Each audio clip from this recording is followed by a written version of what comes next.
দেশব্যাপী উদ্ভূত পরিস্থিতিতে তৃণমূল পর্যায়ে পরিদর্শন করছেন নৌবাহিনী প্রধান অ্যাডমিরাল এম নাজমুল হাসান।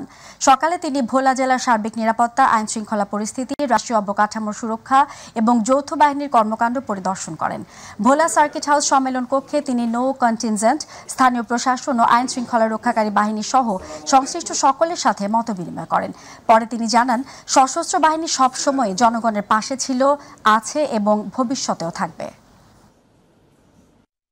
আমাদের সশস্ত্র বাহিনী, সেনা, নৌ এবং বিমান বাহিনী সবসময় জনগণের পাশে ছিল, আছে এবং ভবিষ্যতেও থাকবে ইনশাআল্লাহ।